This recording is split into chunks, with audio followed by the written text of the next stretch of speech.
Kalau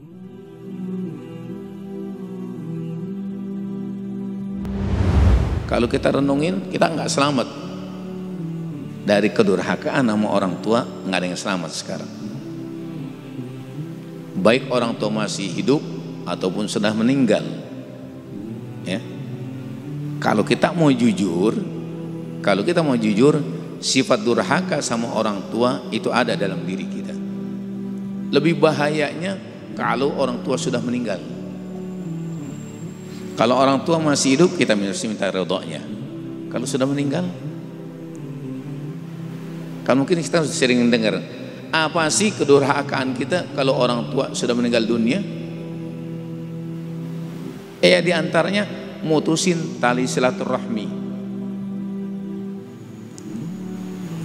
Orang tua kita dulu, kalau bahasanya, pada bahasa gampangnya, waktu orang tua kita masih hidup, kalau lebaran datang ini keluarganya kah, guru-gurunya kah. Begitu orang tua meninggal, kita nerusin nggak? Itu termasuk durhaka. Durhaka ya. Makanya kalau ngomongin bakti sama orang tua, durhaka sama orang tua, Masya Allah ya. Kalau bahasanya kita pengertian bingung, siapa yang bisa selamat sekarang? Itu makanya Al-Fakir ingetin, ya jangankan orang tua masih enak orang tua masih hidup. Kalau kita durhaka, pengertian masih enak, kenapa? Kita bisa minta ridhonya.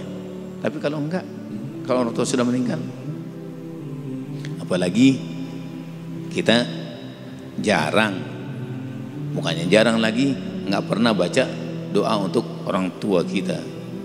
Makanya ulama-ulama ngasih cara buat kita, anjuran baca doa setelah adzan semua sampai innaka la tukhliful mi'ad.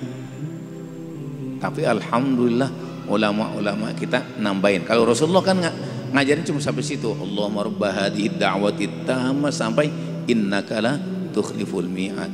Tapi alhamdulillah kalau kita di sini kita tambahin apa?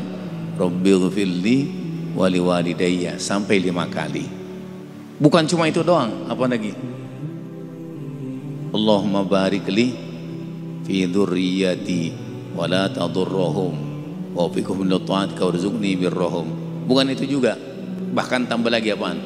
Allahumma inna nas'alukal afwa wal afiyah wal mu'afata ad-daimah fid din dunya wal akhirah wa hasbunallahu ni'mal. Itu kalau kita mau renungin doa-doa itu udah Masya Allah.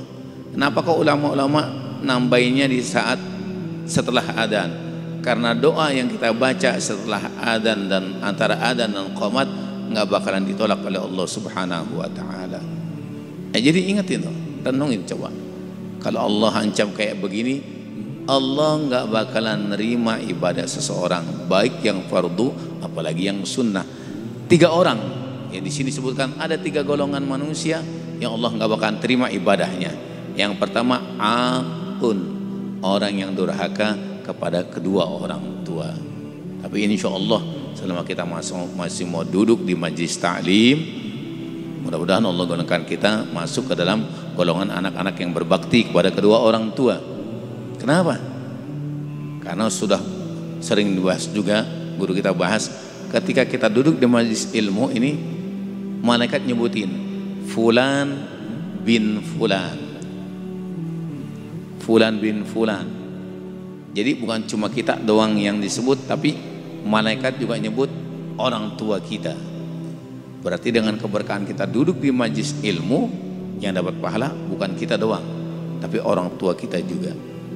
Maka salah satu cara buat masukin diri kita jadi anak-anak yang berbakti, ya di mana ada majlis ilmu, duduk di situ. Yang kita khawatirin kayak begini, ya kita menganggap alhamdulillah sampai saat ini kita ibadah sama Allah Subhanahu wa taala. Tapi kalau ada sifat durhaka kepada kedua orang tua, Allah nggak bakal nerima ibadah-ibadah kita.